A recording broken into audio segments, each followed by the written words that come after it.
다니엘서 8장 10절에서 12절 다 같이 시작. 하늘의 군대에 이를 만큼 커져서 군대와 별들 중에 얼마를 땅에 던지고 그것을 짓밟더라. 정녕 그의 자신은 군대의 통치자에게 높여졌으며 그로 인하여 매일 드리는 희생제도 없어지고 그의 성소에 처소도 허물어졌도다. 한 군대가 그에게 주어져서 죄가로 인하여 매일 드리는 희생제도 반대하게 하며 그 뿔이 진리의 땅에 던지고 마음대로 행하며 번성하더라. 아멘. 얼굴이나 좀 보고 시작합시다. 너무 반갑습니다. 멀리서도 오시는 분이 계시네요. 이게 참, 딱 표현하자면은, 머리머리 해가지고, 정신을 바짝 차려야 차를 타고 다니시죠. 지금까지 집사님 계속 태워갖고 다녀서, 이렇게 정신을 바짝 차리면 안 된다는 걸 정말 절실하게 느끼는 것 같습니다.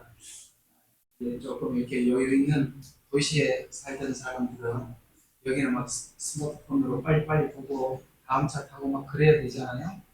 이걸 잘못하니까 이렇게 고생하는구나. 아주 교육 제대로 받았습니다. 자, 오늘은 여러분 다니엘서를 가지고 이번에 3편을 좀 준비해갖고 왔고 2편은 컨퍼런스 할 때 여러분들과 함께 나눴고 오늘은 8장에 있는 이 말씀을 가지고 좀 실질적인 부분들을 여러분들과 함께 생각하고 나눠보려고 하는데요.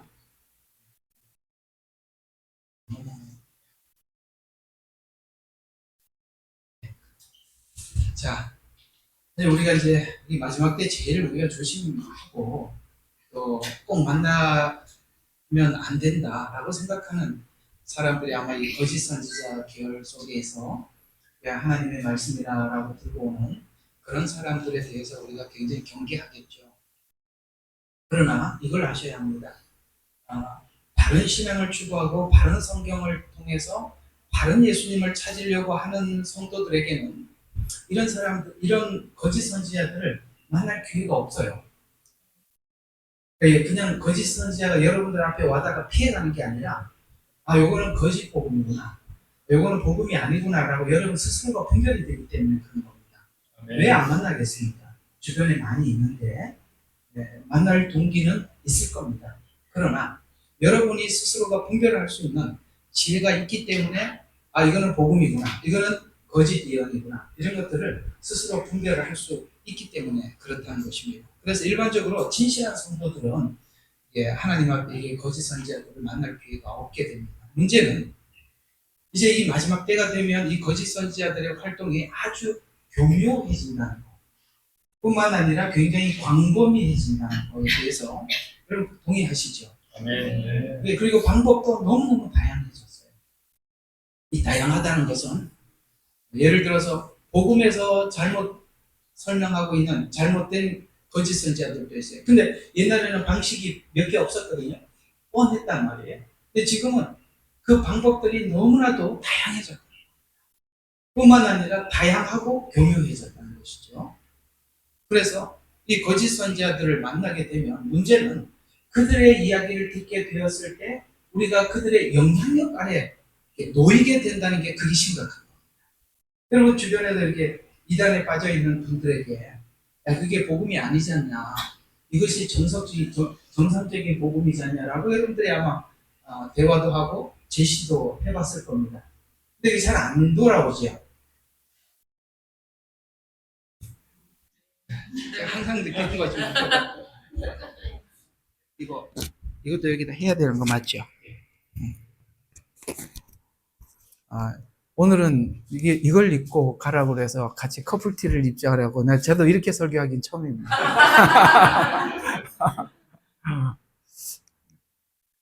근데 그 영향력 아래 들어가게 되면 그 사람이 무슨 말을 하더라도 맹신한다는 거예요. 그렇죠? 그래서 이단들을 보면은 자기들이 전하고 있는 메시지가 정상이라고 생각을 하기 때문에 무슨 말을 해도 무조건 믿는다는 거예요. 아무리 올바른 내용을 가지고 제시를 해도 안 된다는 겁니다. 그런 일들이 왜 일어날까? 이 다니엘서에서 말해주고 있기 때문에 오늘 성경을 근거로 여러분들과 함께 나누려고 하는 거거든요. 이게 우연히 일어나는 일이 아니라 예수님께서도 이 다니엘서나 에스겔서나 구약에 있었던 많은 선지자들의 그 있었던 상황을 알고 마태복음 24장에서도 그런 말씀을 하신 적이 있죠. 뭐라 그러죠? 마지막 때는 많은 거짓 선지자들이 나오게 될 것이다. 이렇게 예고를 한 바가 있기 때문에 우리는 이것이 예수님이 그냥 한 말이 아니라 실제 다니엘서에서도 그런 말씀을 하고 있고 에스겔서나 다른 선지서에도 말씀을 하고 있기 때문에 이런 일들이 우연히 일어나는 일이 아니라 말세에 자연스럽게 일어나는 일이라고 말씀을 하고 있다는 것이죠. 문제는 이 영향력 아래 들어가는 것과 그 영향력 아래 있는 사람, 그러니까 우리가 이 영향력 아래 들어간 사람들이 있고 그 영향을 발휘하는 거짓 선지자들이 있는데 왜 둘이 맞냐? 왜 둘이 맞냐? 이게 참 이상하잖아, 그죠? 그 둘이 말이 아닌 거짓말인데도 수용을 하고 받아들인다. 성경과 다른 이야기인데도 받아들인다는 겁니다. 왜냐하면 그러니까 사람들마다 자기가 원하는 신앙이 있어서 그래요. 이게 답인데 알아들으셔야 되는 거예요. 내가 원하는 게 있어요. 그러니까 내가 원하는 대로 설명을 해주고 있는 거예요. 내가 원하는 대로 설명을 해주니까 내가 원하는 대로 받아들이고 있는 겁니다. 거기서 안정감을 느끼죠. 우리는 내가 원하는 신앙이 아니라 하나님이 원하는 신앙이 내 신앙이 되어야죠. 그 믿음의 주체가 누구냐 이거예요. 나냐 하나님이냐. 그러니까 하나님이면 하나님께서 내게 불편하든 말든 어떤 메시지든지 간에 그 말씀이 하나님의 말씀이기 때문에 내가 싫더라도 내가 거부하더라도 원치 않더라도 받아들이죠. 이런 사람들은 거짓 선지자들의 말을 금방 분별하게 되고 그 영향력 아래 있지 않게 되지만 그러나 내가 원하는 어떤 신앙, 그러니까 지금도 이렇게 신앙이라는 이름을 가지고 같은 교회를 다니지만 서로가 대화를 해보면 참 말이 안 통하는 경우가 많이 있는 이유가 뭐냐면 가만히 들어보면 그 사람은 그 사람이 이해하고 있는 신앙대로 자기가 믿는 대로 그냥 믿는 거예요. 그러니까 우리가 이런 걸 보고 선택적 믿음이라고 표현하는데요. 내가 믿고 싶은 대로 믿는 거예요. 그 신앙의 틀도 이미 그러니까 성경이 제시하는 대로 가는 게 아니라 내가 원하는 어떤 틀을 이미 가지고 있는 겁니다. 그러니까 믿음이라고 얘기를 해보면 사람들이 여러 가지 형태로 나옵니다. 믿음, 그러면 하나님을 주체로 한 믿음. 이렇게 하나님을 주체로 한 믿음이 있는가 하면 우리는 옛날에 믿음이라는 것이 이런 생각을 했을 겁니다. 믿음, 같은 믿음을 가지면 이제는 이게 뭐 예수 안 믿을 때 한 집안에 서로 간에 대화를 해도 말도 안 통하고 그랬는데 믿고 난 이후에는 우리가 다 믿음이라는 이름 안에서 그저 평안하고 감사하고 좋고 같이 예배드리고 이럴 거라고 그냥 가정이 믿음 안에 들어와서 다 평안한 것이 믿음이다. 이렇게 생각하는 믿음도 있고 그렇죠? 성경대로 이해하고 있는 믿음도 있고 그러니까 자기가 어떤 믿음이라는 틀을 성경대로 가지고 있지 않으면은 오늘 여기 거짓 선지자들은 그런 자들을 향해서 거짓 복음을 제시하게 되고 많은 사람들은 거기에 수용하게 되는 것입니다.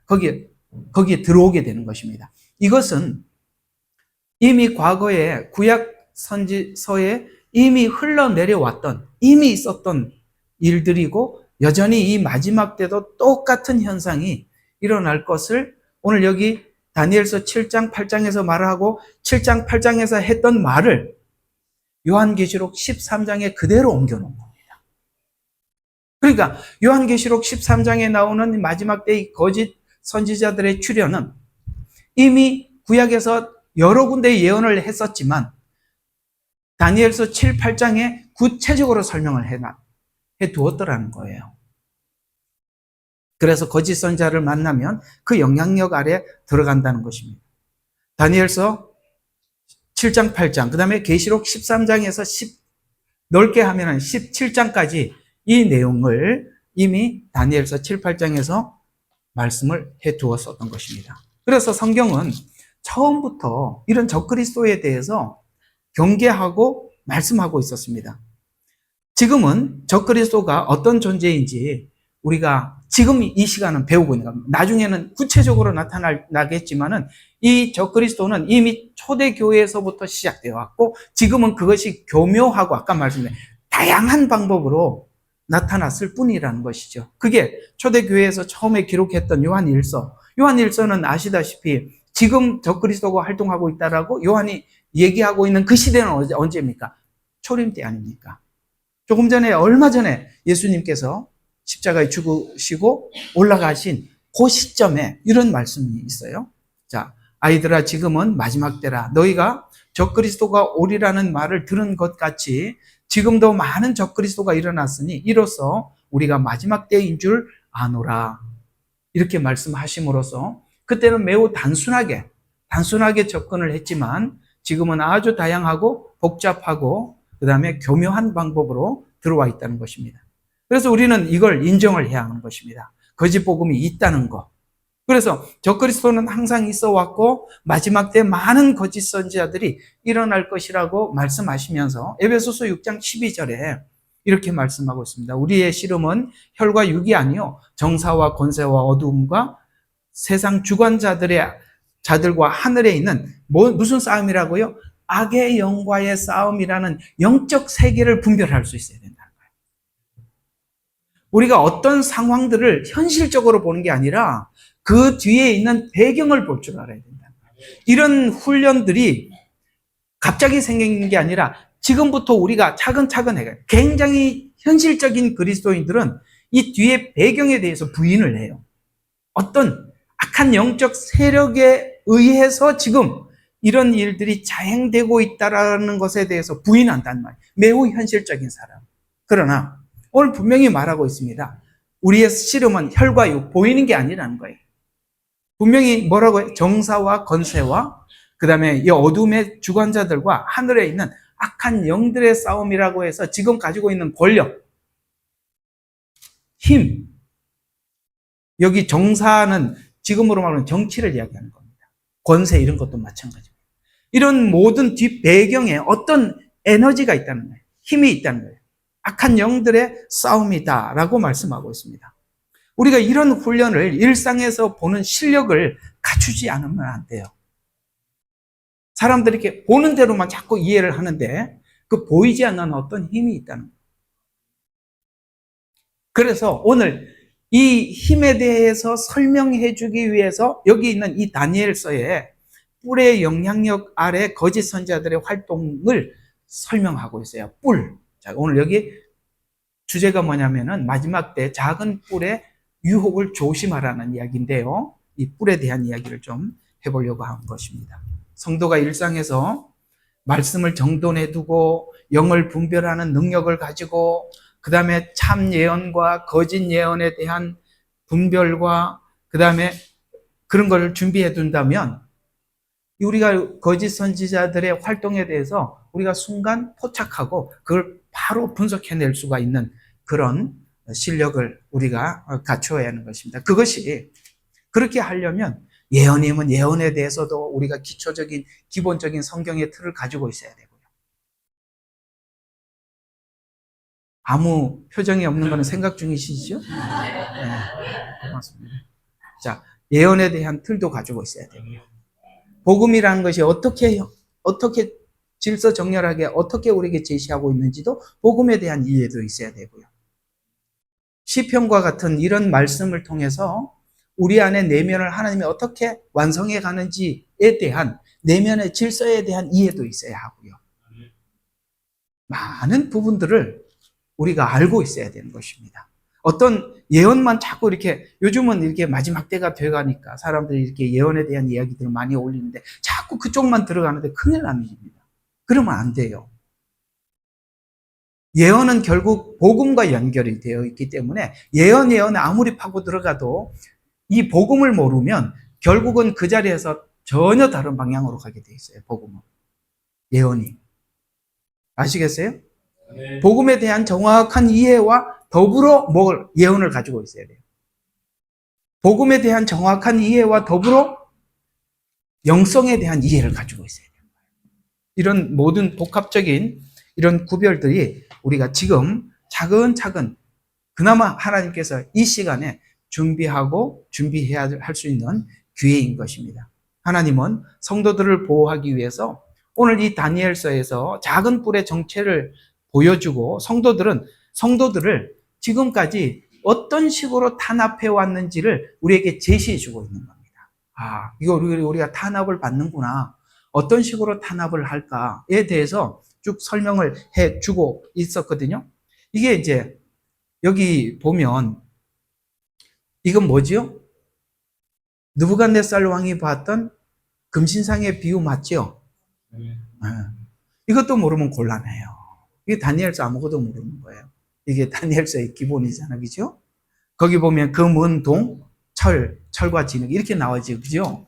그 시대를 이야기하지 않습니까? 여기 보면 이 짐승의 형태가 사자, 독수리. 사자는 이 동물의 왕이죠. 독수리는 새의 왕입니다. 그래서 바벨론은 금나라예요. 완벽한 나라예요. 그래서 그들은 왜 이런 세계를 설계했냐? 앞으로 지금 전 세계가 하나로 통합을 해서, 그렇죠? 전 세계를 통합해서 전자라는 어떤 시스템, 금융이라는 시스템을 가지고 정말 안전하다. 아유, 지금 우리 옛날 생각해 보면 그렇잖아요. 옛날에는 그 기차표를 사려고 그래도 역전에 와서 현찰을 내고 돈을 주고 샀는데 요즘 그거 없어져요. 이미 집에서 스마트폰에도 다 가지고 이렇게 하지 않습니까? 그렇죠. 옛날에는 정말 표 살라고 새벽부터 나와서 줄 서 있었어요. 그 나이 안 된 사람은 몰라도 우리는 그렇게 살았었습니다. 근데 지금은 자, 이런 거 보면 너무 편리해졌지 않습니까? 그냥 쭉 지나가고 어제 이렇게 올라오는데 제가 앉아야 되는 좌석이 앞인데 모르고 뒤에 앉아 있었어요. 이게 좀 이렇게 일반한지 모르겠어요. 제가 정말. 그랬더니 아니 딴 사람들은 쭉 지나갔는데 저보고 표 좀 봅시다 그러는 거예요. 그래서 내 자리에 앉았는지 보통 보면 검사 안 하잖아요. 근데 전 검사를 하는 거예요. 그래서 왜 그러냐 그러니까 표를 보니까 이게 앞자리인데 뒷자리니까 바로 알아내고 와서 표를 보자 그래서 죄송합니다. 내가 앞인데 여기 앉았네요. 그래서 앞으로 앉았거든요. 그러니까 지금은 뭔가가 이렇게 표를 주고 사고 이렇게 육안으로 확인하지 않더라도 이미 이런 시스템들이 너무나도 우리가 볼 때는 굉장히 편리하고 완벽해. 이렇게 많은 사람들을 동시에 이렇게 움직일 수 있고 통제받는 이런 사회. 그래서 세계는 하나 글로벌처럼 이렇게 돼가고 있지 않습니까? 사자예요. 독수리예요. 최상의 이 마지막 때 요한계시록에서도 무너졌도다 바벨론이라고 말씀하고 있는 거 보면 그 그림을 그렸던 그 완벽한 시대가 이렇게 인구가 많아도 마치 처음에 느부갓네살 왕이 꿈꿔왔던 이런 금나라처럼 완벽한 시대가. 왜? 그 마음속에 뭐가 있어요? 영광과 교만. 세상의 영광으로 가득 찬, 이제는 살만하다. 이제는 전 세계가 하나다. 이런 이야기를 하듯이 말이죠. 그 다음 설계는 아무리 설계를 잘해도 금나라만큼 못해서 은나라가 되는 겁니다. 그 다음에 곰이죠. 여기 여러분 사자가 더 세요? 곰이 세요? 사자가 세죠. 그래서 다음 곰이 나오는 거예요. 그 어떤 동물의 성품과 동일한 이런 시대가 만들어지는 이게 페르시아 시대입니다. 우리가 이걸 보고 이제 성경에는 메데, 바사 이렇게 나와 있는데 우리는 그걸 보고 페르시아라 이렇게 표현합니다. 약탈과 탐욕, 물질 중심의 체제를 갖추는 겁니다. 지금은 이 악의 속성을 보면 영광, 물질 체제, 그 다음에 인간의 지혜, 정치, 군사 이런 것들이 지금 종합적으로 완성되고 있어요. 옛날에는 어떤 그걸 가지고 한 나라를 만들어 왔지만 마지막 때는 이 전체가 종합판이라는 거예요. 그리고 표범, 내 머리, 그리스, 정보 이게 이제 전부 다 다니엘서에서 설명하고 있는 이야기예요. 이렇게 나와 있어요. 이 마지막 때 이제 무서운 짐승이 등장하는데, 자, 여기 이제 작은 뿔에 대한 이야기를 보면은 무서운 짐승이 나타나는데 로마 말세. 그래서 이빨로 짓밟게 되는데 여기에 어떤 작은 뿔이 하나 나온다는 거예요. 이 작은 뿔에 대한 이야기 오늘 포인트니까 계속 한번 쭉 보도록 하겠습니다. 그래서 이 핵심 단어 다니엘서 7장 25절에 보니까 10뿔 사이에서 작은 뿔이 올라오는데, 자, 이 작은 뿔이 우리와 관련이 있어요. 저 세상 사람들 말고 성도들과 관련이 있다. 이렇게 얘기하고 있어요.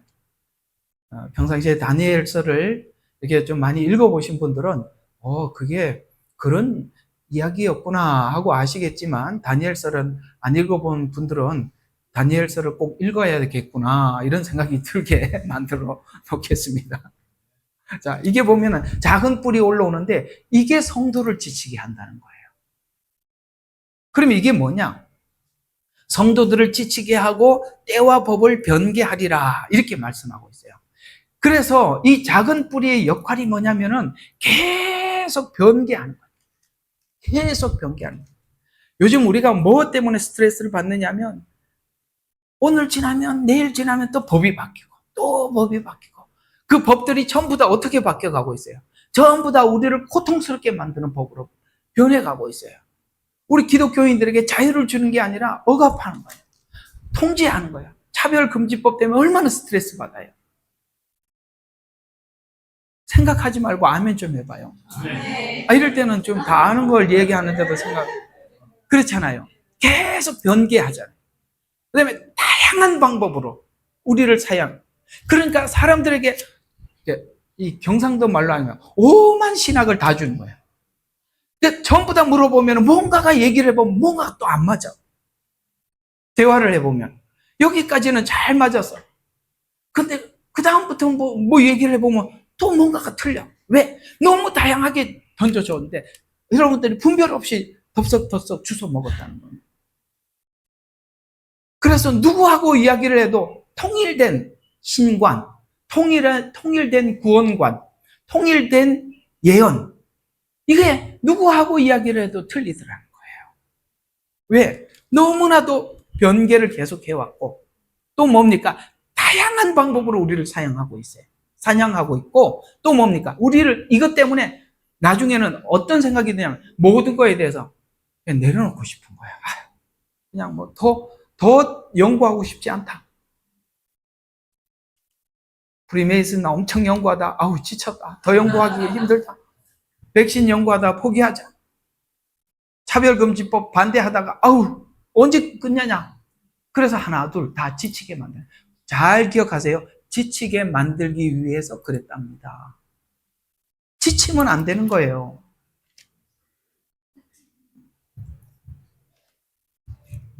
그래서 여기 보면 성도를 지치게 한다라는 이 말은 끊임없이 계속 반복되는 소모전으로 인해서 필요에 따라서 방법을 바꿔 성도들이 지쳐 더 이상 저항할 수 없고 포기하도록 만들어버린다. 이런 이야기입니다. 그래서 하나님을 믿고 끝까지 신뢰하는 자만이 마지막까지 연구하고 전쟁을 치르는 거예요. 중간에 내려놓으면 안 돼요. 이 내려놓음이라는 그 책은 이걸 내려놓는 게 아니야. 우리가 하나님께서 말씀하신 그 예언을 따라가는 길을 내려놓으면 안 되는 거야. 끝까지 가야 돼요. 아멘. 왜? 다가오고 있잖아요. 중간에 슬슬 빠질 겁니다. 이렇게 그렇게 해야 되냐? 이렇게 하죠. 그렇게 하면 안 된다는 것입니다. 마지막까지 전쟁을 치러야 된다라고 말하고 있습니다. 성경이 마지막 때를 살아가고 있는 성도들에게 알려주고 싶은 것은 사단의 전략이 반복되고 있다라는 거예요. 반복된다. 그래서 여러분, 이 반복된다라는 이 말을 여기 고린도후서 2장 11절에 우리에게 알아듣기 쉽게 이렇게 설명하고 있어요. 우리로 사단에게 속지 않게 하려 함이라. 우리가 그 괴계를 알지 못하는 바가 아니다. 왜요? 이미 계속 그런 방법을 써왔다는 거예요. 초대교회에서도 그 방법을 써왔고 지금도 방법을 쓰니까 그 괴계를 모르고 당하는 게 성경은 우리 마지막 때 알게 하기 위해서 이미 앞에서 이 방법을 썼다고 이런 방식으로 썼다라는 것을 계속 알려주고 왔다는 거예요. 그래서 우리가 늘 성경을 관찰하고 성경을 보는 거예요. 아, 이런 방법을 써왔구나. 사단은 창조력이 없어요. 모방 능력은 있어요. 근데 창조의 능력이 없다 보니까 새로운 방법을 쓸 수가 없어요. 다행이죠. 비상해가지고, 사단이 비상해가지고 자기 방식을 개발해내면 우리가 분별을 못할 텐데 이미 과거에 썼던 방법을 반복해서 쓰니까 우리가 알고 있는 거잖아요. 그 얘기입니다. 그래서 사단에 속지 않게 하려면 우리가 그 계획을 알지 못하는 바가 아니로라. 그래서 알고 저항하는 성도들에게 계속되는 공격으로 하나님의 약속을 의심케 하고 지치게 해서 포기하게 하는 의도를 가지고 있어요. 그러니까 포기하지 마라. 우리가 하나님에 대한 분명한 믿음을 가지게 된 사람들은 이렇게 계속 반복해서 우리를 지치게 하는 데서 넘어지잖아요. 우리가 예레미야 눈물도 마찬가지예요. 우리가 처음에는 정말 열정적으로 시작했었습니다. 이거 오다가 지쳐갖고 하나 둘 빠져나가시더라고요. 그 왜 그러냐? 이거예요. 넘어진 거예요. 다른 데 가서 잘 하시겠지만 저희들이 이걸 완벽하다는 얘기가 아니라 우리는 우리가 가는 길에 대해서 지쳐서는 안 되는데 이게 보면은 어떤 분은 예언에 대해서 잘 설명을 하더라도 복음에 대한 이해가 너무 또 아니고 이게 성경이라는 것이 예를 들어서 66권이 아니고 한 권이면 좋겠는데 그죠? 한 권이면 이해하기 쉽잖아요. 스토리가 쭉 돼 있는데 이게 뭐 도대체 1500년이라는 기간 동안에 이게 이렇게 수많은 사람들이 썼는데 이게 통일된 이야기라는 게 얼마나 머리 아픈 이야기입니까? 창세기 1장 1절도 예수님 이야기 같아. 여기서 무슨 예수님 이야기인지 알아낼 방법이 없는 거예요. 전혀 다른 이야기를 쓰고 룻기 같은 것도 아가서 같은 것도 도대체 뭔 이야기인지 알 길이 없는 거예요. 그만큼 성경은 모두에게 공개가 되어 있지만 누구나 알 수 있는 게 아니라는 거. 누구에게는 어떤 분야에 대해서 특출하게 하나님께서 열어주셔서 이해가 있다 하더라도 저쪽 부분에 가서 엉뚱한 이야기가 돼버리면 참 곤란하지 않겠어요? 이 전체를 조합해 만든다는 것은 엄청난 작업이에요. 그리고 이 부분에 대해서 하나님께서 열어주지 않으면 정말 알 수 없는 게 성경입니다. 성경은 이렇게 이야기하고 있어요. 예수님 오셔서 그냥 있는 대로 말을 해주면 좋을 텐데 계속 비유로만 이야기를 해대니 사람들이 들을 수가 있어야죠. 그래서 하도 답답해서 묻습니다. 왜 이렇게 비유로만 말씀하시냐? 그때 뭐라고 말씀하셨는지 혹시 아세요? 난 몰라서 묻는데. 예수님 그때 뭐라고 말씀하신지 혹시 기억하시는 분? 하나님 나라 비밀을 아는 것이 그렇죠.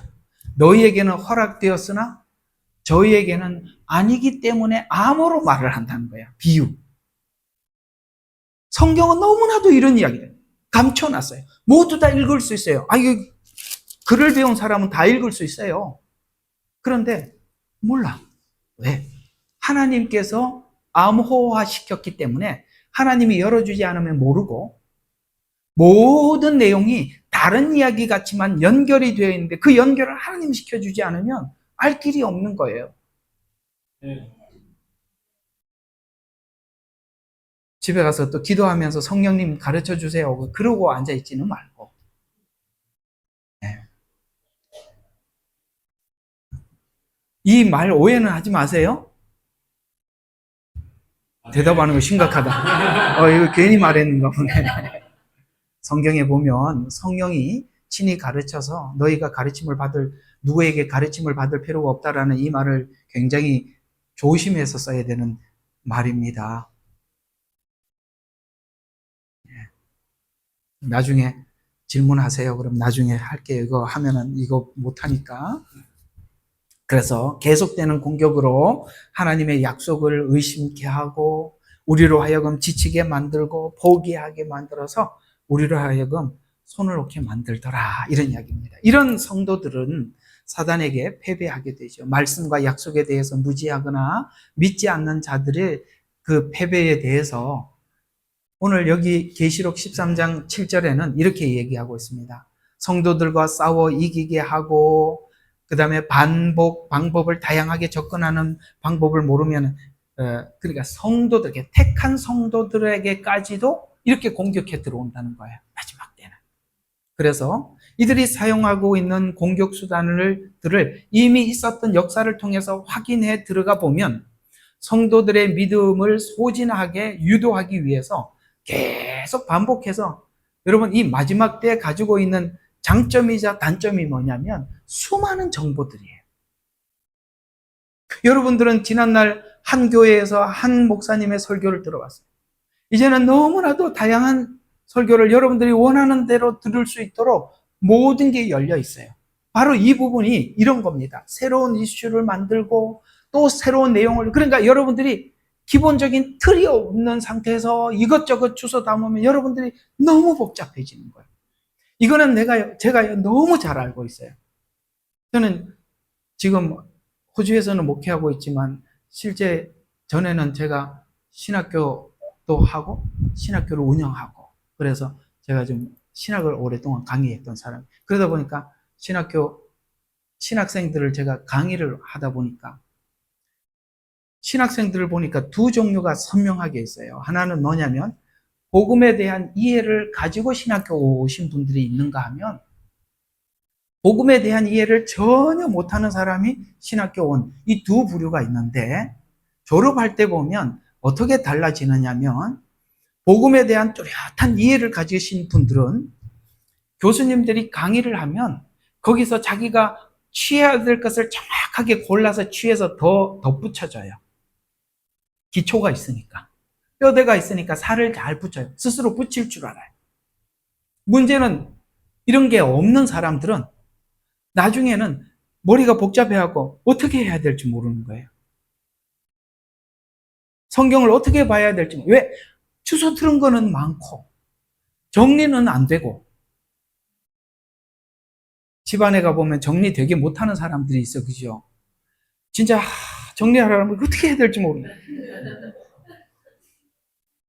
또 정리가 잘 되는 사람 눈에 쫙 보면은 이거는 저기 갖다 놓고 이렇게 해놓으면 더 예쁠 텐데 이런 게 보이는 사람이 있어요. 그런 것처럼 똑같이 신학도 그래요. 기초가 없으면 이것저것 주워 들어가지고 너무너무 머리가 복잡한 거예요. 그러나 기초가 있으면 분별이 되잖아요. 그래서 여러분들이 정말 분별이 될 때까지 하나님께서 제대로 된 복음을 우리가 충분히 소화하고 준비를 해야 됩니다. 계속 그렇게 이슈를 만들고 또 우리가 뉴스도 얼마나 복잡해. 그죠? 뉴스를 통해서 불안과 위기를 반복해서 뉴스는 누가 지나가다가 어려운 사람들을 보태줬다 그러더라, 선행을 했다 이런 얘기는 하나도 없죠. 옛날에 그런 방송국이 하나 있었대요. 선행만 방송하는. 문 닫았답니다. 금방 아무도 안 봐.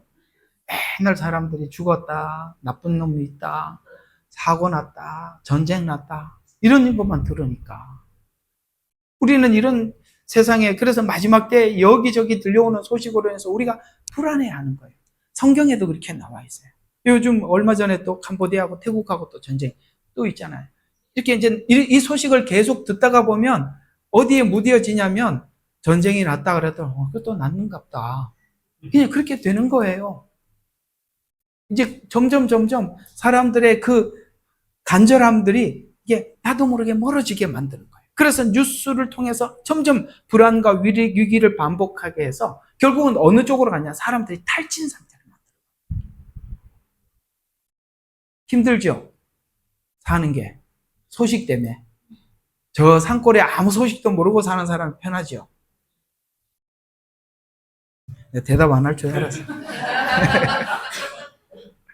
자, 그래서 복음이나 진리를 전하는 것이 아니라 자꾸 우리가 성경을 펴놓고 묵상하고 성경을 읽고 이런 게 시간이 없어졌어요.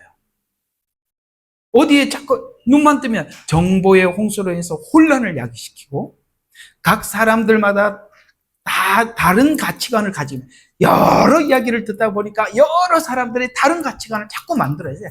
자꾸 나누는 거예요. 사단은 나누는 거고 하나님은 통일시키는 거고 분명하게 달라요.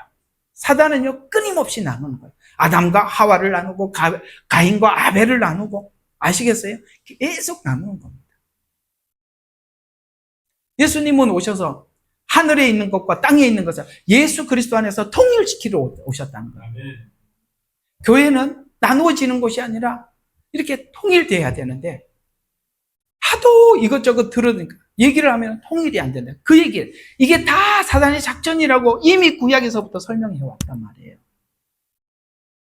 각 사람마다 다른 가치관을 만들기 위해서 성도를 지치게 할 것이다 라고 말씀하고 있습니다. 지속적인 스트레스로 신앙의 결단력을 마비시키는 거예요. 여러분 이렇게 되면 우리의 신앙의 결단력이 마비돼서 나중에 결단에 대해서 우리가 이제는 지쳐버리는 거예요. 이 지침이 결단의 지침으로 이어진다는 걸 생각해 보면 심각한 문제 아니겠어요? 이 표정들이 이런 건 아무것도 아니라는 얘기 같이 그러면 안 되지. 자, 그래서 또 때와 법을 계속 변개시켜서 혼란을 야기시켜 근본의 복음을 와해시켜. 복음 그 자체를 와해시키고 도덕과 윤리의 기준을 낮춰서 우리로 하여금 하나님의 말씀에 절대적으로 따라가야 된다는 이 기준들을 점점 약하게 만들어가는 거예요.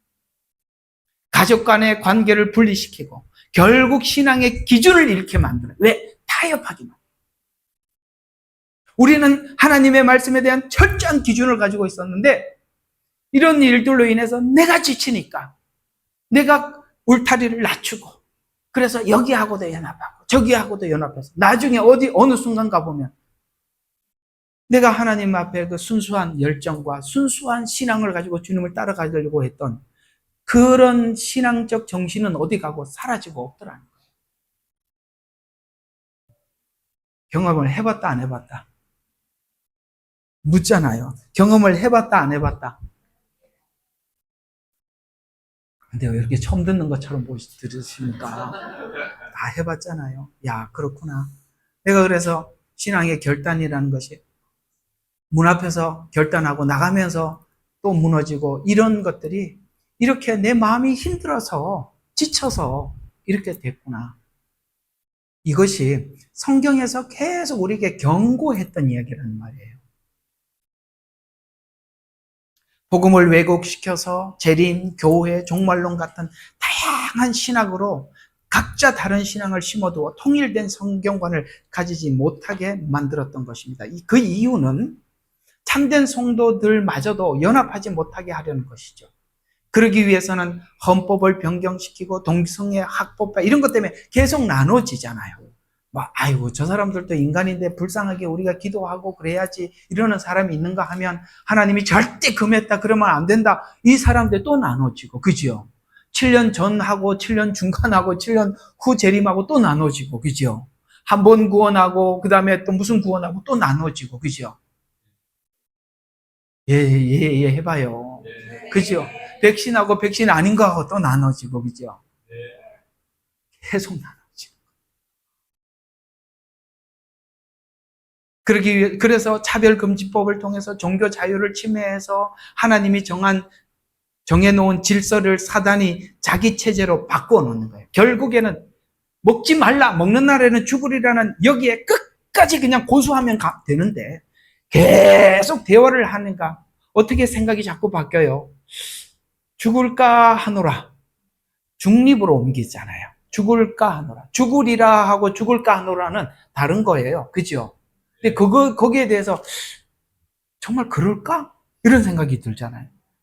그래가지고 손을 내밀어서 선악을 알게 하는 나무를 먹고 누구 통제 아래로 들어갔다? 사단의 통제 아래. 그게 바로 로마서에서 죄의 종이 되었다.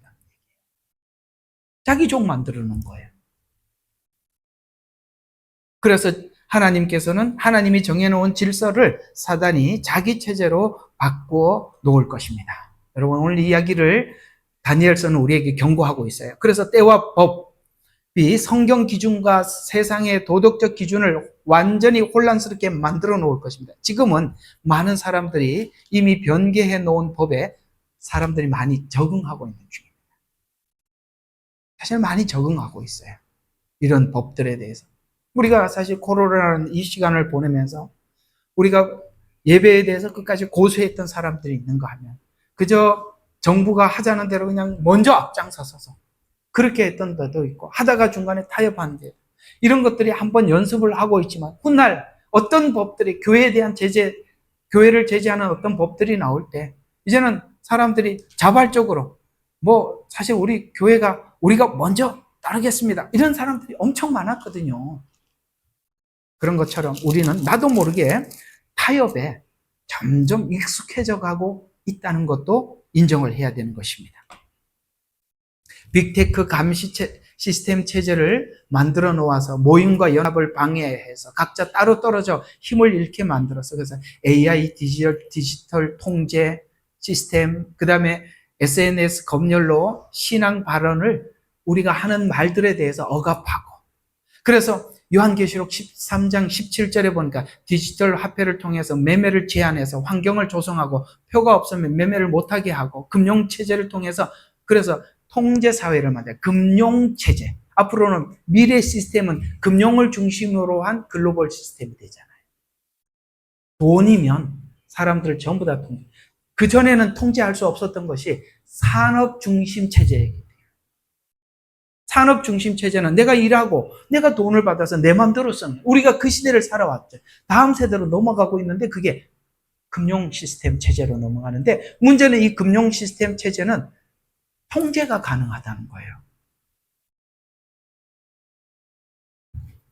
그렇게 만들어갈 것입니다.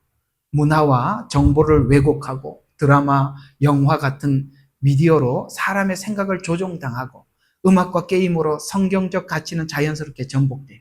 그래서 우리 젊은 애들을 잘하는 걸 보면 얘들이 게임에 너무 몰두한 제가 이렇게 요번에 이렇게 대중교통을 타고 다니면서 좀 이런 걸 많이 관찰해요. 앞에 있는 친구들이 도대체 다들 이거 없는 사람 없지, 그죠? 이어폰 다 꽂고 보는데 도대체 뭐 보나 너무 궁금했어요. 대부분이 게임하는 거 쳐다보고 앉아 있었어요. 이게 뭐죠? 현실과 상상의 세계에 대한 구분을 모호하게 만드는 거예요. 내가 지금 현실에 살고 있는 건지 아니면 내 그 가상의 세계에 살고 있는 건지에 대한 어느 날 그게 모호해져.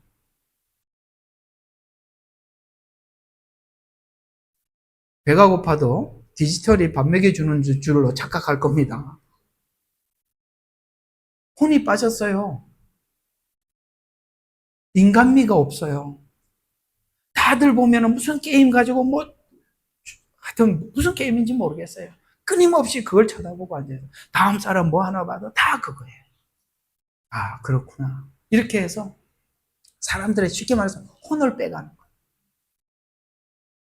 성경을 묵상하고 예수님이 이 땅에 오셨을 때 이런 말씀하신 거 여러분 아실 겁니다. 이 시대를 무엇에 비유할까? 피리를 불어도 춤추지 않고. 그죠? 그 다음에 또 뭐죠? 애곡해도 눈물 흘리지 않는다. 이게 뭐 감정이 죽었다는 거예요. 결혼식장에 가면 피리를 불고 즐거운 곳에 함께 즐거워할 수 있어요. 공감대가 없는 거예요. 감정이 죽어버렸잖아요. 이런 시스템들이 전부 다 뭘 하고 있어요? 우리 감정을 죽이고 있어요. 이 감정이 죽는 게 얼마나 무서운 일이냐? 예수님께서 당신의 죄를 위해서 십자가에 피 흘려 죽었다는 게 아무렇지도 않아요. 감정이 죽었는데 그게 무슨 눈물이 나겠어요? 감정이 죽는 거예요. 젊은 애들이 눈물 흘리는 일이 있을까 싶은 생각이 들 정도로 이런 것을 통해서 자연스럽게 성경적 가치는 전복되고 복음은 아무 의미 없는 하나의 스토리, 지난날 과거의 역사적 이야기로 그냥 남겨지게 된다는 것이죠.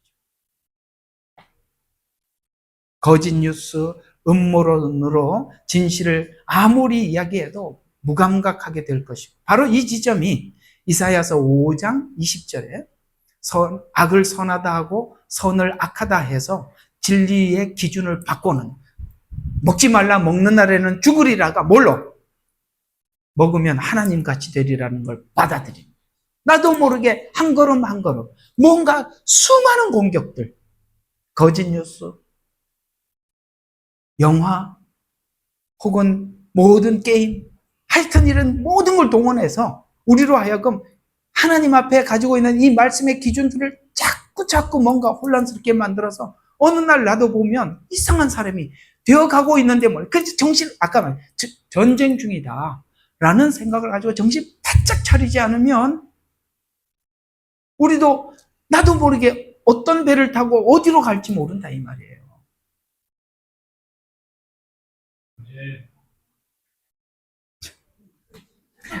자, 그래서 또 오직 예수 복음에서 떠나도록 하기 위해서 뭐예요? 종교 혼합과 타협을 유도할 것입니다. 하나님의 공의보다는 더 사랑이 강조돼요. 마지막 심판은 사랑이 아니라 공의거든요. 그래서 심판에 대해서, 지옥에 대해서는 아예 사람들이 듣고 싶지 않아. 여호와 증인이 그렇잖아요. 여호와 증인은 그런 거예요. 그 여호와 증인이 보는 성경책에 보면 지옥이라는 말이 무덤이라는 말로 바꿔놨어요. 분명히 성경에는 지옥이라고 기록되어 있는데 여호와 증인 책에서는 무덤 이렇게 나와 있다 이 말이에요. 그래서 결국은 오직 예수 복음에서 떠나게 하기 위해서 종교 혼합과 타협을 유도하요. 하나님의 공의보다는 사랑이 강조되어서 하나님의 사랑이라는 거짓 위에 오직 예수 믿음에서 떠나도록 유도해요. 그래서 모두 다 지금은 만민구원까지 나왔어. 만민구원. 만민구원이 뭐죠? 모두 다 안 믿는 불신자도 하나님 다 구원하신다는 거예요. 그럼 여러분들 왜 여기 와 계셔요? 제가 왜 복음을 전합니까? 막 살다가 다 천국 가는데. 그렇게까지 가더라는 거예요. 음력 교회는 점점점 아까 말했지만 이렇게 거짓 복음 가진 교회는 점점점 강해질 것이고 종교 연합주의로 모든 종교는 하나라는 다원주의가 자리 잡게 될 것입니다. 그래서 이것이 들어오면 우리의 순결이 파괴됩니다. 종교 다원주의가 들어오면 우리 신앙의 순결이 파괴가 되는 거예요. 그래서 우리가 오늘 여기 본문에 본 네 제국에서 확인할 수 있듯이 통일된 예언의 흐름을 보면 적그리스도와 가장 가까운 형태인 그 당시 BC 2세기경에 안티오커스 4세. 여러분 이 유명한 사람이죠? 책 좀 봐라. 이 사람은 꼭 알아둬야 될 사람입니다. 우리가 7년 대환란은 이미 과거에 있었다라고 주장하고 있는 주장 중에 왜 그때 적그리스도가 누구였냐라고 물으면 항상 이 사람을 꺼내나요? 안티오커스 4세. 그가 적그리스도라 이렇게 얘기해요. 또 아니면 또 사람 네로라 이렇게 얘기하는 사람들도 있어요. 그러나 그 당시에 네로든 여기에 안티오커스 4세든 전부 다 적그리스도의 하나의 예표예요. 예표란 말이에요. 훗날 나타날 적그리스도가 이런 자라고 미리 하나님께서 보여준 것이지 그건 7년 환란이 이미 끝난 게 아니에요. 만약에 7년 환란이 끝났으면 지금 천년 왕국이에요. 그러면은 한번 지금 천년 왕국이면 이런 일이 있어야 되는데 여러분들 독사굴에 손을 넣어봐. 안 물면 천년 왕국 맞아. 근데 물려 죽었어. 그러면 천년 왕국이 아니야. 그렇죠? 어린애하고 사자하고 같이 뒹굴어 놀아야 돼. 근데 어린애 갖다 주면 사자가 잡아먹어. 그럼 천년 왕국이 아닌 거예요. 그러면 7년 환란이 그때 지났나요? 아니잖아요. 다 아닌 거예요. 이들은 그 당시에 훗날 나타날 적그리스도가 이런 유형의 존재라고 알려주는 사람이었거든요. 그때 그가 뭘 했냐면 오늘 성경에서 얘기하고 있는 그 일들을 했어요. 그게 뭐냐면 유대 신앙을 말살한다는 거, 율법을 폐하는 겁니다. 유대 신앙은 율법이에요. 그러니까 율법을 폐하고 그다음에 제단을 더럽히고 우상을 세워놓고 절하라고 그리고 율법과 절기를 금지시켰어요.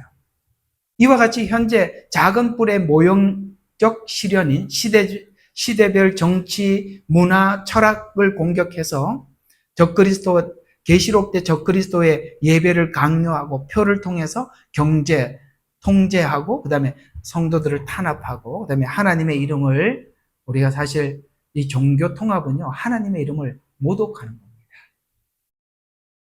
맞잖아요. 이 세상의 유일한 하나님, 유일한 구원자이신 예수 그리스도를 다른 존재로 둔갑시키는 것은 이건 정말 하나님의 이름을 모독하는 거거든요. 이렇게 만들어 가더라는 것이죠. 이런 일들을 쉽게 추측할 수 있도록 황금 우상의 비유를 통해서 마지막 때를 보내는 성도들에게 미리 말씀을 해 주신 것입니다. 이 일을 쉽게 이해하도록 적그리스도의 예표가 되는 안티오코스 에피파네스 4세를 소개해주고 그는 순념소 큰 뿔, 즉 그리스 때 알렉산더가 정복하고 그 알렉산더가 죽고 난 뒤에 알렉산더가 정복한 그 나라들을 그 밑에 있는 4명의 장군이 나누어 가셨었어요. 그때 등장한 장군 중에 그 다음, 그러니까 그 장군 중에 한 사람이 다음 후계자가 등장한 사람이 이게 안티오코스 에피파네스 4세라는 거예요. 책을 읽으면 다 나와요. 그 4명의 장군 중에 셀류쿠스 왕조라고 있어요. 셀류쿠스라는 왕조가 할당받은 땅에 셀류쿠스 왕조의 그 다음 세대, 다음 후계자인 이 사람이 등장을 하게 되는데 원래 이 사람이 후계자가 아니라 다른 사람이 후계자였는데 독사를 하게 하고 이걸 정권을 탈취한 사람이거든요. 나중에 이 이름을 잘 알고 있다가 공부를 하시면 그가 유대인들에게 핍박했던 요 방식이 마지막 종말에 똑같은 방식으로 핍박할 것을 성경은 말씀해 주고 있어요. 역사적으로 있었던 인물이니까 그렇습니다. 다니엘서 8장 11절 그 다음에 11장 31절에 성소에 제우스 신전을 세우고 마지막 때 멸망할 가증한 것이 거룩한 곳에 서는 것을 보면 읽는 자는 깨달을진저라고 마태복음 24장에 나오고 있는 바로 하나님의 성전에 우상을 세우는 실제 그때 이 에피파네스 4세도 그걸 했거든요. 그래서 성소에 제우스 신상을 세우게 만들었어요. 성소에 유대인들이 하나님 앞에 예배하는 그곳에 그리고 돼지를 제단에 돼지 피를 하나님께 드려요. 여러분 돼지 피는 부정한 짐승이라 절대 드리지 않아요. 그걸 하나님께 바치게 하듯이 이 이야기가 똑같이 요한계시록 11장 7절에 그러니까 성도들과 싸워 이기게 되는데 여기에 이때 진짜 그 믿음이 나온다는 거예요. 그래서 이때 진짜 성도들의 인내와 믿음이 등장하는데 진짜 믿는 믿음으로 인내할 수 있는 거예요. 이때 우리가 이미 앞에 여러 전쟁에서 실패하고 지쳐버린 사람은 이걸 못한다 이 말이에요. 진짜 이겨야 될 이 지점에 와서 못하는 거예요. 왜? 앞에서 이미 다 소진해버린 거예요. 그러니까 지금 여러분들이 이 영적 전쟁을 치르는 과정 속에서 여러분의 신앙을 소진하는 게 아니라 이런 걸 통해서 도리어 경험화시키고 여러분의 신앙을 더 굳건히 만들어 가야 되는데 소진한다는 것은 이런 게 있어요. 왜 내 안에 있는 이런 여러 시험과 환난과 핍박이 내게 믿음의 플러스가 되지 않고 소진되느냐? 왜 그런 것 같아요? 생각해 본 적 있으세요? 나는 어떤 환난을 겪고 나면 믿음이 하나님 앞에 더 그 환난을 통해서 믿음이 서 있는 게 아니라 무너지고 또 환난이 오면 그 남아있는 게 또 무너지고 계속 마이너스로 갈까? 뭐라고 생각합니까? 밥을 안 먹어서 그래요. 여러분들이 말씀을 통해서 여러분에게 일어난 사건이 무엇인지 확인을 하고 하나님께서 왜 주셨는지 그걸 얻으면 여러분들에게 신앙에 계속 이런 모든 여러분의 있는 모든 상황들이 더하게 플러스가 되어져 가는데, 소진되는 것은 내가 먹은 게 없고 빼기만 하니까 죽어가는 거예요. 말씀을 여러분들이 항상 축적을 하시고 말씀을 가지고 항상, 그래서 아까 말씀드린 것처럼 사단은 다른 정보 보기 바쁘게 성경 읽을 시간이 없어요. 성경을 묵상할 시간이 없어요. 기도할 시간이 없어요. 바쁜 시스템 안에서. 그러다 보니까 성경을 보는 시간을 양보하게 되고 예배 시간도 양보하게 되고 빠지게 되고 나도 모르게 영적 에너지가 빠져나가고 있는데 그걸 계속 용납하는 거예요. 그래서 여러분들이 어떤 시험이 오면 시험을 겪고 난 뒤에 분명히 하나님이 시험을 주신 이유는 내가 더욱더 온전하게, 야고보서에 말씀하고 있잖아요. 완전하고 온전하게 하기 위해서 하나님 시험을 주셨다고 했는데 시험이 지나고 나면 온전하고 완전해진 게 아니라 진이 빠져버리는 거예요. 왜? 말씀에 에너지가 없다는 거예요. 우리로 하여금 삶을 분주하게 만들고 다른 정보에 관심을 가지고, 그거는 우리에게 말씀의 에너지가 아니란 말이에요. 정보는.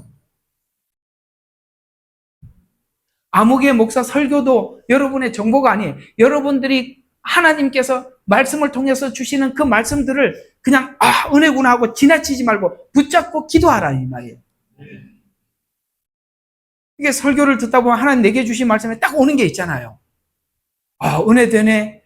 그걸로 지나가면 안 된다 이 말이에요. 은혜 되네가 아니라 은혜 되는 것을 마음에다 두고 하나님 하고 계속 기도하면서 씨름할 때 여러분에게 영적 에너지가 채워진다 이 말이에요. 이걸 지금 준비하지 않으면 여러분들이 계속 소진되어 가는 거예요. 제가 이걸 한번 느낀 적이 있는데요. 중국에 가서 진짜 죽자 살자 사역을 했어요. 하니까 애들은, 우리 이제 신학생들은 계속 내가 주는 게 있으니까 너무 좋아하는 거예요. 근데 어느 날 딱 보니까 내가 이게 에너지가 빠져가는데 채울 길이 없어요. 채울 길이 없어요. 계속 주니까 앉아서 성경 읽을 시간이 없어요. 묵상할 시간이 없어요. 그래도 하나님께서 어느 날 어떤 게 느껴지냐면 우리 학생들이 불쌍해서 하나님이 나한테 잠깐 보여주기는 하는구나. 이게 얼마나 비참한 이야기인지 아세요? 성도들을 위해서 비춰주는데 내게는 채워지는 게 없는 거예요. 그래서 어느 날 이런 생각이 들더라고요. 더 하면 내가 지쳐서 더 이상 못하겠구나. 우리 학생들은 계속 기대하고 있는데 나는 나오는 게 없고 하나님 이 일을 어쩝니까? 그랬더니 추방돼서 나왔어요. 고맙게 생각해요, 저는. 소진이라는 게 그런 거예요. 남인데 주기만 하면, 내가 채우지 않으면 나는 건강하지 않아요. 내가 가지고 있는 영양분을 주고 끝나는 거예요. 채워져야 해요. 하나님께 계속 공급받아야 하고 본인이 은혜를 받아야 돼요. 설교는 주는 것이 아니라 주면서 같이 은혜를 받아요. 주는 자도 같이 은혜를 받아요. 그래야 채워지는 거예요. 여러분에게도 계속 사단이 여러 가지 정보, 내가 중요하게 생각하는 알고리즘이 계속 갖다 주잖아요. 그죠? 그걸 그걸 금식을 하셔야 돼요. 받은 말씀을 가지고 묵상하며 더 깊이 하나님 앞에 들어가셔야 돼요. 그래야 여러분의 신앙이 깊어지고 여러분들의 영적으로 건강해지는, 영적 근력을 세우는 거예요. 그걸 내려놓는 순간, 마지막 결정적인 순간에 우리는 실패하게 됩니다.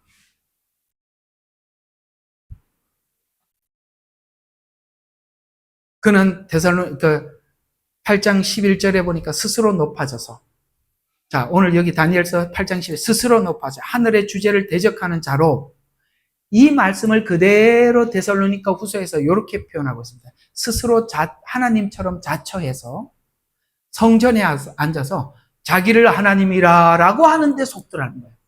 그렇게 얘기하는데 자기를 하나님이라고 하는데 지금까지 하나님을 따라오던 백성들이 저게 하나님이라고 속더라 이 말이에요. 신기하죠. 그렇게 갈 줄, 이만희가 구세주라고 외칠 줄 누가 알았냐 이 말이에요. 참 기가 막혀요. 옛날에 그렇게 같이 신앙생활을 했던 어떤 사람들이 그 신천지에 빠져가고 어느 날 이만희가 자기가 구세주라고 하는데 봐라 가짜자냐라고 했더니 맞대 구세주가. 더 이상 아무리 설득을 해도 안 돼요. 그러면서 나중에 뭐라고 그러냐면 우리 보고 바보래. 저기 구세주가 왔는데 왜 우리 보고 모르냐. 이렇게까지 가더라는 거예요. 오늘 여기 딱 그 얘기잖아요. 스스로 하나님처럼 자처해서 성전에 앉아서 자기를 하나님이라고 하는데 뻔하게 진리를 따르는 사람들이 저게 아니라고 뻔히 아는데 그는 그걸 믿고 있더라는 거예요. 이게 목적이라는 거예요. 나도 모르게 어느 날 이게 한 걸음에 간 게 아니라 나도 모르게 조금씩 허용한 것 때문에 여기까지 가더라는 거예요. 무서운 거예요, 그게. 아셨어요? 우리가요, 한순간 딱 바꿔놓으면 우리는 지금 낮에 있잖아요. 갑자기 사단이 밤을 갖다 주면 우리가 왜 여기 있는 사람 누가 모르겠어요. 그런데 저녁 노을쯤 들 때 아직도 햇빛이 있을 때 빛이 있네 하고 쳐다보고 계속 자기도 모르게 컴컴해져가고 있는데 모르는 거예요. 하나 둘 내주는 거예요. 타협하고 어느 순간 보면 자기가 하나님이라 라고 해도 여기 예수님 재림하셨네 하고 그렇게 쳐다보고 앉아있는 거예요. 대한민국에 재림주가 얼마나 많은지 아십니까? 자기가 예수님이고 재림한 주님이라고 그 주님들이 여기 엄청 많습니다. 성전을 더럽히고 율법을 금지하고 안식일을 폐지하고 이건 율법에서 나온 이스라엘 백성들의 이야기지만 오늘날 교회로 표현하자면 교회를 더럽히고 하나님의 말씀에 막 그냥 더하고 빼고 자기 마음대로 각색해놓고 말이죠. 그 다음에 뭡니까? 하나님 앞에 뭐 예배를 드려.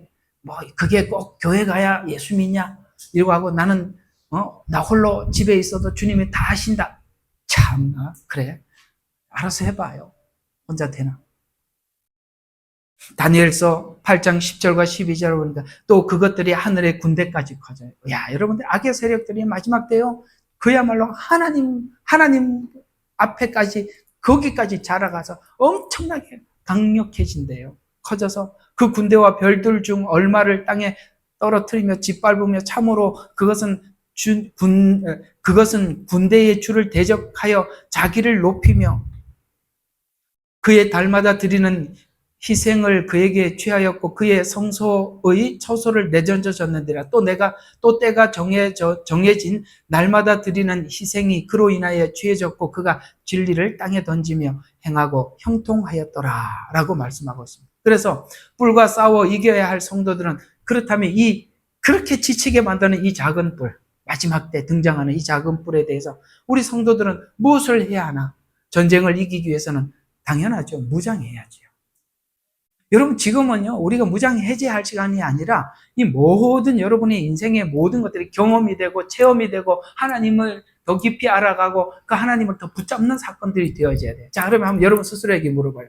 내 주변에 일어났던 수많은 일들은 내가 더 주님을 알고 더 주님을 붙잡는 계기가 되었나?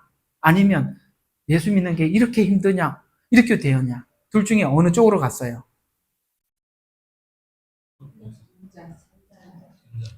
앞으로 갔어요? 그러면 이거 뭐 살아있는 교회입니다. 전자로 가야 돼요. 하면 할수록 사람들에게 지치더라도 나를 지치게 하는 사람을 넘어서야 돼요.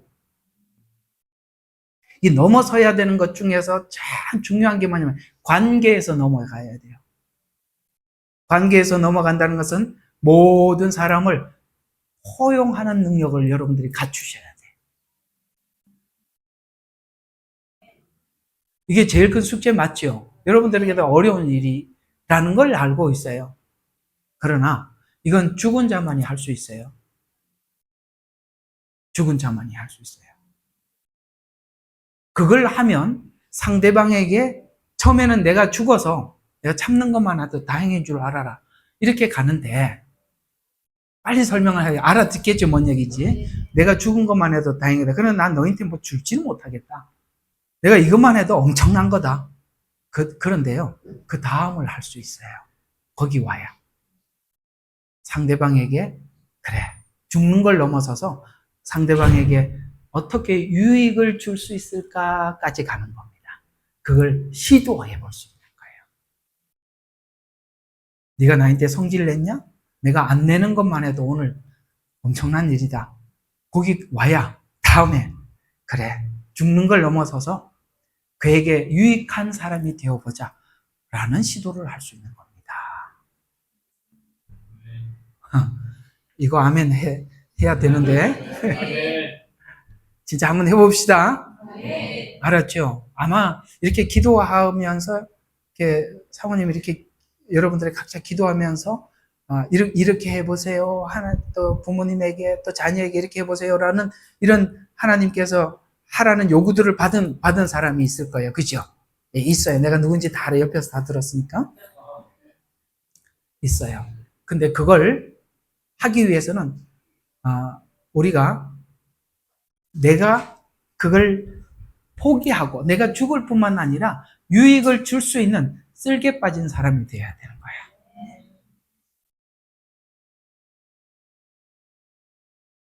주님은 간도 없고 쓸개도 없었어요. 아셨어요? 얼마나 수치스럽습니까? 야, 여러분, 애들 장난도 아니고, 그죠? 이렇게 때리고, 누가 때린지 맞춰봐라. 그 애기 때 하는 장난 아닙니까? 예수님께 사람들이 그렇게 모욕을 줬다니까요. 그것만 했어요. 침을 뱉으며, 가로되. 예수님 십자가에 올라가 있으니까 뭐라 그러니까? 야, 네가 하나님의 아들은 내려와봐. 이러고 앉아있어요. 그게 주님이 그 수치를 참으셔서 저와 여러분이 구원을 얻게 된 거예요. 우리 앞에 있는 누군가를 구원하기 위해서는 우리가 이 상황을 넘어가지 않고는 그에게 아무런 영향을 주지 못해요. 그래, 네 혼자 신앙생활을 해라. 이러고 끝나는 거예요. 시간이 얼마 안 남았잖아요. 우리가 이 상태로 이렇게 가서는 안 되잖아. 해야 될 거 아닙니까? 하자. 힘내세요. 네. 우리는 이걸 알아요. 우리가 아는 두 가지가 있어요. 요한일서 5장 19절과 20절입니다. 우리가 아는 것은 온 세상이 악한 자에게 처해 있다는 것. 우리가 그거 알아요. 사단의 영향권 아래에 있어요. 저들이 하는 행동은 저들의 본성이 아닌 것. 악한 자에게 처해져 있어요. 또 20절에 보니까 또 우리가 아는 것은 하나님의 아들이 오셔서 우리에게 지각을 주셨다는 거예요. 우리만 알아. 지각이 있을 때만. 저쪽에는 지각이 없으니까 몰라. 우리는 알아. 왜? 말씀을 아니까. 아까 말했잖아요.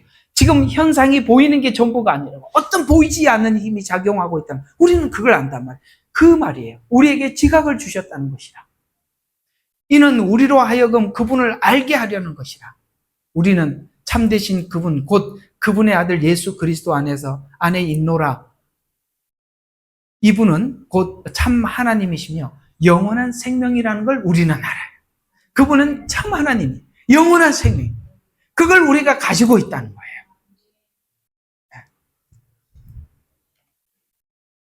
국가, 금융, 문화, AI 시스템 이런 것들이 전부 다 중립처럼 보이지만 배후에는 곧 사단이 준 권세에 의해서 작동하고 있다는 것입니다. 예술 분야, 문화라는 이름으로 우리가 중국에 정말 오지 마을에 가보면 갈 때마다 우리가 참 어려운 게 뭐냐면 상식적이지 않다는 거예요. 왜 상식적이지 않냐? 자기들 문화가 그렇다는 거예요. 근데 문화를 보면 정확히 사단이 만들어 놓은 틀이에요. 자기들은 문화라고 해요. 우리는 전통이라는 거예요. 그건 전통이 아니라 사단이 만들어 놓은 전통이거든요. 그래서 이거는 지금까지 조상 대대로 내려온 전통이라서 우리는 이렇게 해야 안 돼. 그걸 우리가 받을 수가 없는 거예요. 참 어려워요. 그래서 한번 고랑주 그게 한번 입에 댔던 얘기 한번 했죠. 전통이라는 거야. 손님 오면 고랑주를 한 잔 마셔야 된다는 거야. 여러분 이 70도 먹고 어떻게 하자는 거예요. 이야, 나는 진짜 난 진짜 그 순간을 지금도 잊을 수가 없어요. 세상에 자기의 와이프를 앞에다 세워놓고 노래를 부르고 나보고 먹으라고 세상에 그 비단 보자기에다가 꼬랑주를 보고 무릎 꿇고 이렇게 앉아있는데, 이야, 이건 지금 사람이 할 짓이 하지 말라는 게, 자기들은 전통이라는 거예요. 어떻게 하면 좋아.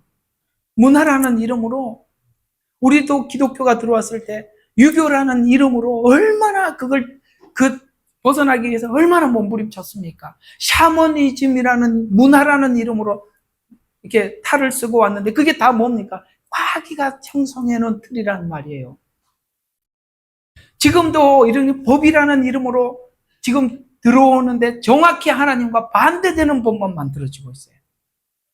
이런 것들이. 그러면서 그래서 이 배후에는 이런 모든 것들이 중립처럼 보이나 배후에는 사단이 준 권세가 힘으로 작동한다는 말이에요. 세상이 만든 프레임에 속아 넘어가지 말고 진리만을 굳게 붙잡아요. 그래서 마음과 지식에 공백이나 중립을 만들어 놓지 말고 공백을 두지 말라는 거예요. 여유를 두지 말아요. 하나님의 말씀을 기준을 선명하게 세워놔요. 중립은 없어요. 그래서 말씀으로 무장해서 채워 놓아야 하는 것입니다. 계시록 1장과 3장 7교회의 편지로 하나님께서는 요한계시록을 쓰기 전에 자가 진단을 하라고 7교회를 쭉 설명했는데 여러분은 어느 교회세요? 다들 서머나 하고 싶죠? 빌레델비아 하고 싶죠? 라오디게아라는 거 줄 거예요. 이해가 가요? 그래서 이 7교회를 통해서 네 내면에 어떤 질서를 가지고 있는지 물어보는 겁니다. 앞으로 이런 시대가 올 건데 이 부족한 부분들을 주님께서 지적해 주시면서 뭐라고 이야기하느냐? 준비해라. 다가올 시대를 빨리 채워라. 안약을 사서 눈을 발라라. 정확한 시각으로 성경을 봐라. 이렇게 말씀하고 있습니다. 그러기 위해서는 이 부족한 부분을 채워 무장하고 말씀의 귀를 기울여 그것을 공동체와 함께 나누어서 오늘 여기 히브리서 10장 25절을 모이기를 패하는 사람들의 습관을 따르지 마라. 여러분 이 마지막 때는 교회에 왜 이게 모이는 게 왜 그렇게 중요하냐면 한번 생각해 봐요. 북한 교회나 중국 교회나 중동에 있는 교회들도 여러분이 모인다는 게 그들에게는 어떤 일이 닥치는지 우리가 다 알잖아요. 그렇죠? 이 모인다는 것이 중국에는 공안에 의해서 제재를 받을 거고 저기 중동에는 종교경찰로부터 제재를 받을 겁니다. 북한은 상상을 초월하겠죠. 그럼에도 불구하고 그들은 왜 그렇게 모이기를 애썼을까요? 이 모임이라는 게 얼마나 중요한지 알기 때문에 그런 겁니다. 우리는 이렇게 모임이 얼마나 소중한지를 모르니까 혼자서 신앙생활을 잘할 수 있어 라고 이야기를 하는데 그럴 수 없는 게 괜히 이 말이 있는 게 아니에요. 모이기를 패하는 사람들과 습관을 따라가지 말고 턱 마지막이 될수록 같이 모이지 않으면 우리가 이 모임 속에서 나눔으로 오는 은혜가 있단 말이에요.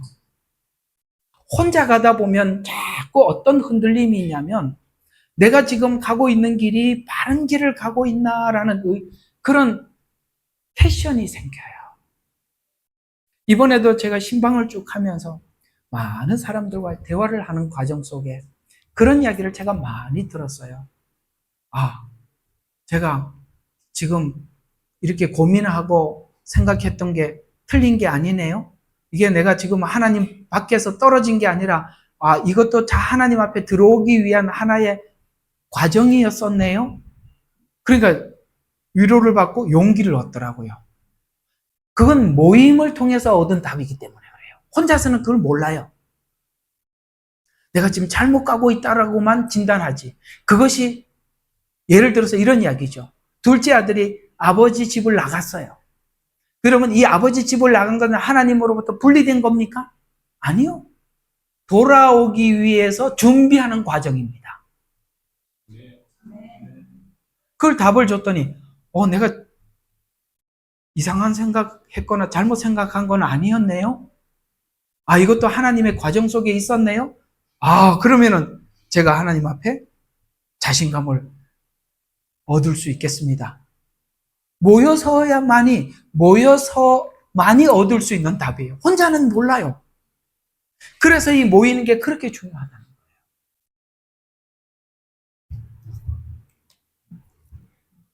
결론입니다. 좋지요? 결론까지 하니까. 자, 작은 뿔은 어제, 오늘, 그리고 미래, 내일 계속 모습을 바꿔서 그 옛날에 사람들을 그렇게 지치게 만든 것처럼 우리도 지치도록 만들어 갈 겁니다. 작은 뿔은 멈추지 않습니다. 사단은 우는 사자와 같이 두루 다니면서 삼킬자를 찾습니다. 여러분, 왜 사자가 울까요? 배가 고파. 항상 사단은 배가 고파. 배부른 적이 없어요. 계속 배가 고파. 다니엘서 7장 26절에 보면 심판이 시작되어 그들이 그의 권세를 빼앗아서 끝까지 그것을 소멸하고 멸망시키리라 라고 하고 있습니다. 계시록 17장 14절에는 어린 양은 만주의 주요 만왕의 왕이므로 그와 함께 있는 자들 곧 부르심을 받고 택함을 받은 신실한 자들은 이기리로다 라고 말씀하고 있습니다. 이렇게 하나님께서 이기리로다 라고 말씀하셨으니까 나 가만히 있어도 이긴다라는 것이 아니라 이기는 자들은 마지막 때 이렇게 한다는 얘기예요. 됐죠? 자, 오늘 이렇게 제가 좀 늦게 와서 빨리 설명을 했습니다만 오늘 좀 정리를 한번 해볼게요. 여러 뿔들이 나타났었어요. 그 뿔들이 이스라엘을 항상 공격을 해왔고, 여러분 바벨론이 그랬고요, 페르시아가 그랬고요, 그리스가 그랬고요, 그리스 다음에 그 에피파네스 4세 그가 그랬고요, 로마가 그랬고요. 계속 그래왔습니다. 로마 이후에는 왜 시대가 없냐? 이스라엘이 흩어졌기 때문에 없는 거예요. 다니엘서는 시대를 그러니까 AD는 없어요. 다니엘서는 AD는 그러니까 설명은 이건 좀 하고 넘어가야 되겠죠? 다니엘서에는 시간표가 우리가 보는 시간표하고 달라요. 어떻게 다르냐? 다니엘서는 AD 70년이 다니엘서의 시간의 끝이에요. 그리고 지금 2025년은 없어요. 요 기간은 아예 없어요. 글자가 그 사이에 뭐가 이런 게, 그러니까 예수님 신약 시대가 있을 것이다라는 말 자체가 없어요. 그냥 바로 7년으로 넘어가요. 왜? 70일에가 다니엘서의 시간표예요. 그럼 70일에가 뭐죠? 이스라엘 백성들이 바벨론에서 포로 생활이 끝나고 돌아와서 성전을 재건하고 예수님께서 나귀를 타고 예루살렘 성에 입성하는 시간까지가 69일이에요. 그럼 한 일회가 몇 년? 7년. 감사하네. 진짜 7년, 그걸 아는 게 보통 일이 아니죠. 그죠? 예. 한 일회가 몇 년인지 모르는 엄청 많거든요. 여러분들이 알아서 감사합니다. 그러면 69일에 때 이스라엘이 온 세상으로 흩어졌죠. 그렇잖아요. 디도 장군이 예루살렘 성을 파괴시키고 이스라엘이 2000년 넘게 흩어졌다가 1948년에 지금 돌아갔잖아요. 돌아가서 뭘 준비하고 있죠? 마지막 한 일회를 준비하고 있는 거예요. 그게 7년 환란이에요. 그 7년 환란이 들어가기 초입에 인나팔, 인재앙 1, 2, 3, 4 네 말이 나오잖아요. 전쟁 기근, 그 다음에 미혹, 그 다음에 이런 전쟁 기근, 미혹이 막 이렇게 섞여 있죠. 그러니까 지금 가만히 보면 그 시대예요. 그 시대예요. 근데 지금은 조금 더 있으면 지금 전쟁 소문이 막 들리는데 조금 있으면 전쟁 때문에 나타날 수밖에 없는 기근. 전쟁을 오래 하면 먹을 게 없잖아요. 전쟁을 오래 하면 많은 사람이 죽어서 전염병이 창궐을 할 겁니다. 이런 일들이 막 들리는데 옛날에는 조금씩 들렸다가 조금 있으면 여기서 전쟁 났다, 저기서 전쟁 났다. 이 소문들이 계속 들리는 것은 어쩌면 네 번째 인이 열리는 그 지점까지 와 있을 수 있어요. 요게 딱 네 번째 인 다음이 나팔지향입니다. 7년으로 쑥 들어가거든요. 그게 마지막 하늘의 시작이에요. 그때까지 하나님은 하나님의 사람들을 이렇게 말씀으로 다져서 준비시키고 강하게 만드시고, 하나님을 떠난 사람들은 수많은 미혹에 의해서 점점 하나님으로부터 떠나 자기도 모르는 사이에 멀리 하나님으로부터 떨어져 나가는, 요거는 시대를 아는 사람들만이 알고 준비할 수 있는 겁니다. 자, 이번에도 이렇게 신방을 가서, 신방 갔다 온 분, 이제 엄마하고 이제 딸하고 이렇게 신앙이 좀 서로 안 맞아서 이야기를 하는 거예요. 그래서 어머니 얘기를 들어보니까 답이 딱 보여요. 어머니가 생각하고 있는 믿음이란 그저 우리 가족들이 그냥 같이 모여서 예배하고 할렐루야하고 하나님께서 복 주셔서 건강하고 그런 거라고 생각하시고 있고, 따님이 생각하고 있는 믿음은 그게 아닙니다. 시대를 보는 믿음입니다. 우리가 일반적으로 가족들이 다 분열이 돼 있는데 예수 안에 들어오면 같은 믿음을 가지면은 아이고 예배 시간에 찬송 부르고 좋을 줄 알았는데 이 딸은 도대체 무슨 믿음을 가져서 왜 이렇게 다르냐 이거 자기하고. 어떤 믿음이 맞는 것 같아요? 믿음이란 하나님께서 주권적으로 계획한 이 시대를, 하나님 다음 시대를 하나님께서 옴을 믿는 게 아니게, 그러니까 다음 시대에 하나님이 약속하신 그 시대가 올 걸 믿는 게 믿음이 아닌가요? 그러니까 다른 거예요. 좋고 잘 되고 그냥 편하고 말이 통하는 게 믿음이 아니라, 믿음이란 하나님께서 주권적으로 계획해 놓은 그 시간들이 하나님의 시간이 온다는 걸 믿는 거예요. 그러면 우리는 마지막 한일해가 다가오는 걸 느끼고 있는데 그저 모여서 찬송하고 좋은 게 좋은 거고, 원래 복음은 처음부터 왔을 때 시어머니와 며느리가 불화하는 게 복음이에요. 내가 칼을 주러 왔지 연합하러 온 게 아니라는 거예요. 왜 칼이 생길 수밖에 없느냐? 옛날에는 예수 그리스도 밖에서 연합했어요. 그건 사단이 연합시켜준 거예요. 모르는 거예요. 그게 무슨 연합인지. 건강하자, 돈 많이 벌고 잘 살자, 이거 다 하나님이 주신 복음 안에서 이루어진 건 아니에요. 그래서 서로 간에 말이 통했어요. 그러나 복음은 그렇지 않아요. 그래서 그게 달라진 거거든요. 달라진 거거든요. 그럴 수밖에 없어요. 그래서 같이 예수님을 믿다가도 그 가족 중에 누구 하나 정신을 차리고 나면 불안한 겁니다. 어쩔 수 없어요. 어쩔 수 없어요. 어쩌면 여러분들은 가정마다 그런 한 사람 한 사람일 겁니다. 신방을 다녀보니까 한 사람, 어떤 데는 한 사람이 저렇게 고전하는 사람이 있는가 하면, 그래도 어떤 집은 3대 1이라고. 셋이서 그래도 믿고, 하나가 안 믿으니까. 그게 얼마나 다행이에요.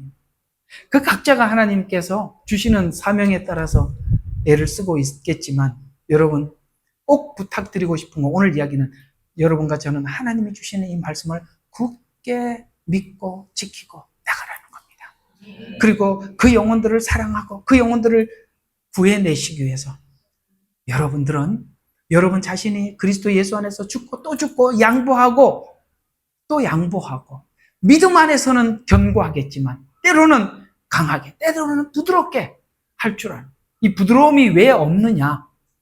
자기를 위한 신앙은 상대를 위해서 부드럽게 할 수 없어요.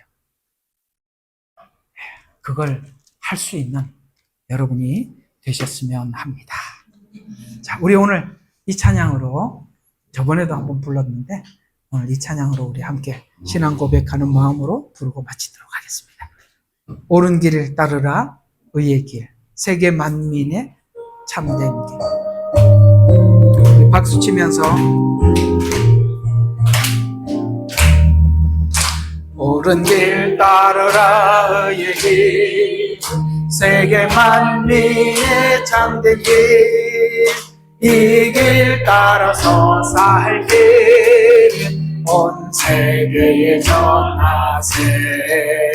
만 백성이 나갈 길, 어둠밤 지나고 동튼다. 환한 빛 보아라 저빛, 주 예수의 나라 이 땅에 곧 오겠네 오겠네. 주 예수 따르라,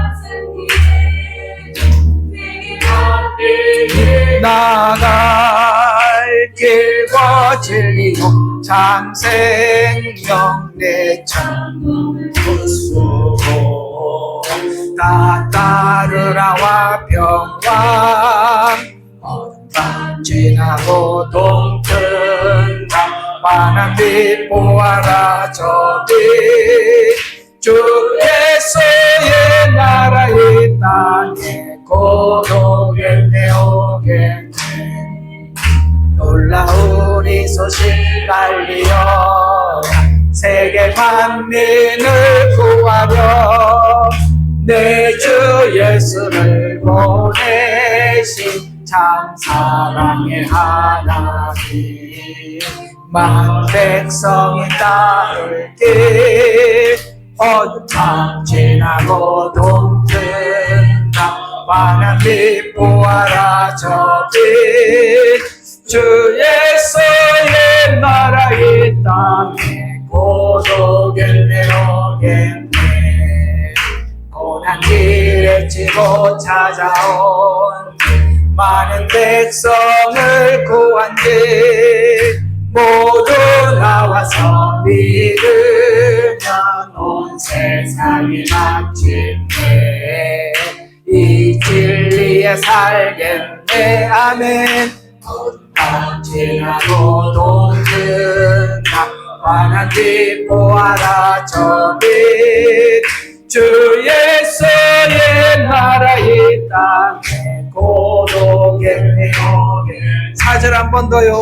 고난 길에 치고 찾아온 많은 백성을 구한 길, 모두 나와서 믿으면 온 세상이 마침내 이 진리에 살겠네. 아멘. 어둠밤 지나고 동튼다. 환한 빛 보아라 저빛, 주 예수의 나라 이 땅에 곧 오겠네 오겠네. 아멘. 기도하고 마치겠습니다. 고난길을 헤치고 찾아온 길, 많은 백성을 구한 길, 모두 나와서 믿으면 온 세상이 마침내 이 진리에 살겠네. 어두운 밤 지나고 동튼다. 환한 빛 보아라 저빛, 주 예수의 나라 이 땅에 곧 오겠네 오겠네. 주님, 오늘 이 찬양 가사처럼 주님 이 땅에 다시 올 줄로 믿습니다. 아버지 하나님,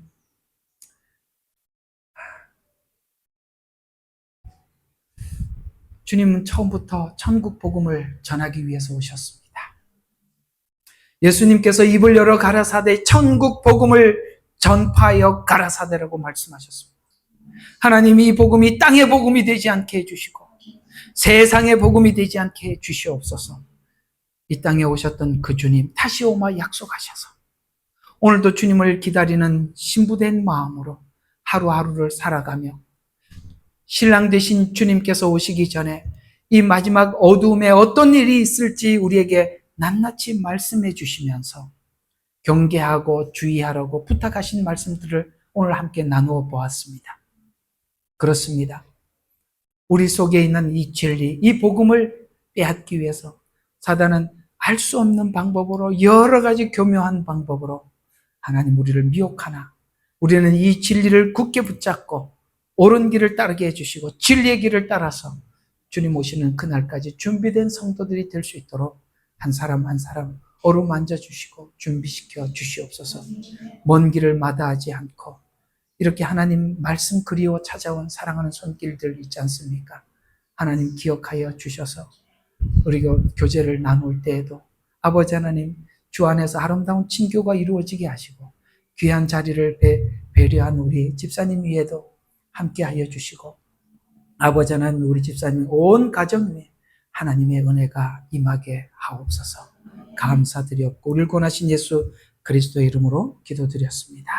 아멘. 예레미야의 눈물은 시대에 맞는 말씀 선포와 변질되지 않은 순수 복음을 외치고 있습니다. 함께 연결되어 하나님께 예배드리며 이 마지막 때에 하나님께 쓰임받길 원하시는 분은 카카오 채널로 연락 주시면 연락드리도록 하겠습니다. 고정 댓글에 채널 경고와 착제에 대비한 예비 채널과 제2채널 링크를 올렸습니다. 이 채널 또한 구독 부탁드리겠습니다. 감사합니다.